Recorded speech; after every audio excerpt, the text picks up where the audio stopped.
Asta's swords have been one of the greatest mysteries in Black Clover. Literally since Chapter 1, or Episode 1, everyone has been wondering what they were, why Asta had them, and why they were imbued with anti-magic. As the series went on, we were slowly given more and more information. Even with the manga today, though, despite many questions answered, their origins are filled with darkness. But I think I've come up with a theory that will not only explain a lot of things, but also proves what the swords really are. They aren't even magic in origin. So I do want to say that there will be some manga spoilers, but they will be somewhat light. But anyways, let's get into this theory, and I'll be starting by building up the information we have received from the manga and the anime. Now, Asta would first get the Demon Slayer sword from the grimoire that was stuck in the wall. Brick in the wall. If you've only seen the anime, you wouldn't know that was stuck in the wall. If you read the manga, you would know that. He would then get the Demon Dweller sword by finding it in a dungeon that was on the border of the Clover and Diamond Kingdom.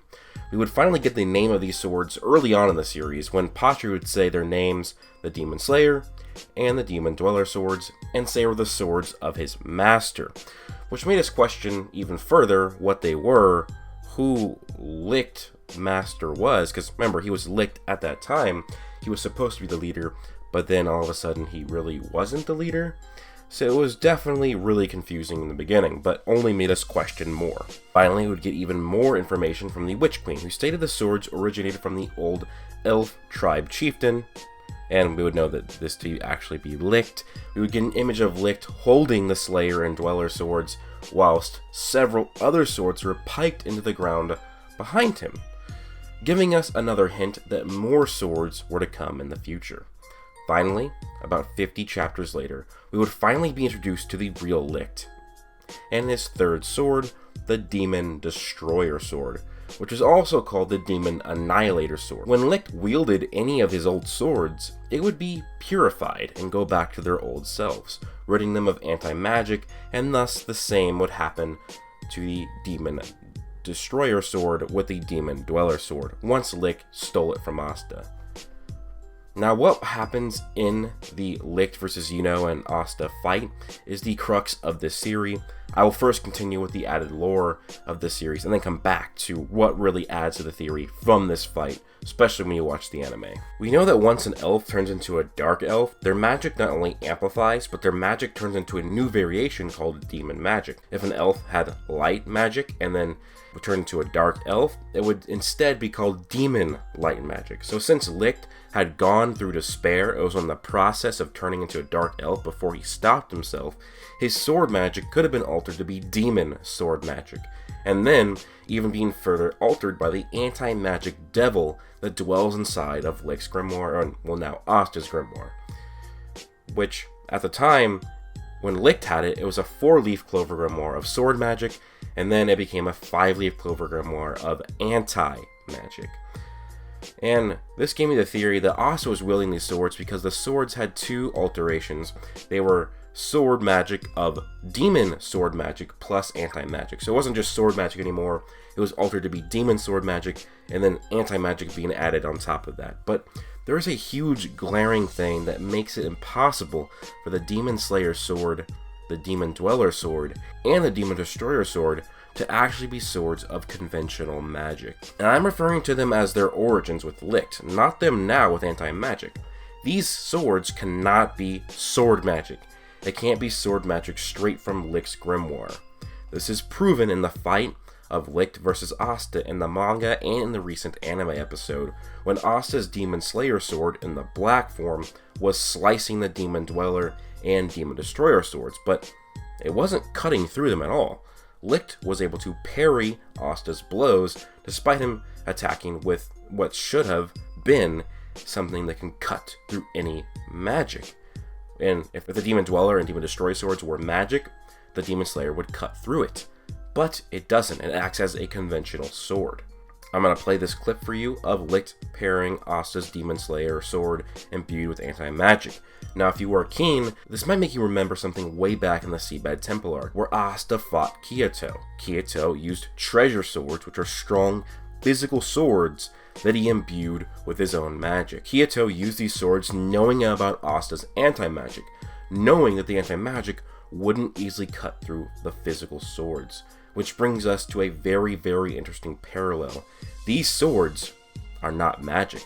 They are physical swords, and very, very likely kind of like a magic item in a way, where they're maybe magically crafted, but not necessarily magic. This makes sense, since they are able to exist outside of a grimoire for many hundreds of years, as the Demon Dweller Sword was stuck in the dungeon for a long time, since Licht had been dead for 500 years by the time Asta found the Demon Dweller Sword. And the Demon Destroyer Sword was found in the Grievefido Stone magic region, or I guess potentially they could have been put there by the Eye of the Midnight Sun. But either way, this confirms that these are items, or physical weapons, not creations by Licht through his sword magic grimoire. And you might be wondering, well, what are they then? How did he get them? And I think the context clues have been given enough to where these swords are from and who created them. With the reveal of dwarves existing in Black Clover, it opened up many different possibilities. Dwarves are creatures with high mana, similar to elves, but are different. Dwarves are known for crafting powerful magic items. In the Norse myths, they created things like Mjolnir, Thor's hammer, and Gungnir, Odin's great spear. With them being introduced into the series, I would bet a lot of money that they had something to do with the creation of these powerful swords. We know that long ago in Black Clover, even before the time of the first Wizard King, Lumiere, who lived 500 years prior to the beginning of the story, there was a time of antiquity. During this time, humans and elves placed a pact to entrust each other with the Shadow Palace, putting the entrance of it in the hands of the humans so that the elves could not access it, and the humans could not access it either. So basically, it would need the express permission of the humans to access it. And if the humans wanted to access it, they would need to bring in the elves. So it would need to be a joint pact to open it. And it is very possible that other races back then had pacts as well. For example, humans and dwarves may have had a pact, since the advancement of human magic technology was advancing rapidly at the time of Lumiere's age. And there likely was a pact between elves and dwarves. Despite in the myths and in the story that dwarves being known to be powerful, they were mainly just crafters. They were not much for fighting at all. They didn't really like it. They enjoyed creating things. It is very possible that some dwarves got together with elves and crafted these demon hunting weapons to empower the elves so they could protect the dwarves. Maybe the demons or Jotuns were attacking the dwarves, and Licht or one of his ancestors had protected the dwarves with these swords. We don't know exactly, but the possibilities are endless. Maybe before even Licht was born, maybe his ancestors, his father, grandfather, they all had variations of sword magic, and thus these swords were created because the elf chieftain would always bear a son or bear a child with sword magic, so these swords could be passed down so they protect the realms from the demons or the Jotun. And even if, I guess, a son of the elf chieftain didn't have sword magic, they might even be able to still be used by just using regular magic. Like if somebody had just had lightning magic, maybe if they held the Demon Slayer sword, they could imbue lightning through it, or with the Demon Dweller sword, they could still absorb magic, or the Demon Destroyer sword could still cancel magic via their lightning arcing out and canceling it. We don't necessarily know, but either way, we do know that if somebody has a child in the Black Clover universe, it is likely to have a same magic type as them, or a similar derivative of it. So maybe there's variations of sword magic, like what if there's fire sword magic, or, light sword magic, or stuff of that nature. So I do think that this pretty much proves that the three swords are not magic. They are physical objects, maybe physical magic items that are created by the dwarves. I think it really makes a lot of sense here. The dwarves will become more important in the story. There really was no reason to introduce Charmy as a half-dwarf and introduce dwarves in that point if they weren't going to be important in the future.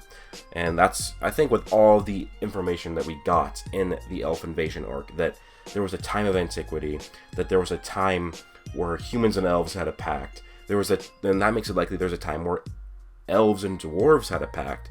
And the fact that these are named the Demon Slayer, Demon Dweller, and Demon Destroyer sword and were given to the elf chieftain makes you think that the elves were like the protector of the realm.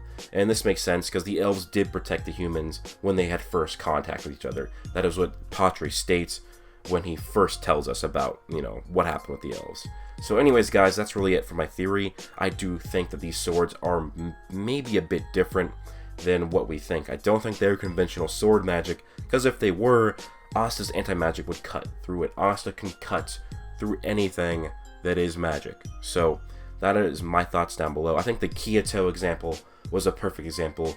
Kyoto was using his physical swords, which he imbued magic with, and that's how it was the same thing. If you watch Kyoto's fight and watch Asta versus Licht, it's the same thing. These have to be physical swords. Let me know your guys' thoughts down below. Please leave a like, comment, and subscribe. Let me know if you think this is a viable theory, and hope you guys all have an amazing day. Plus...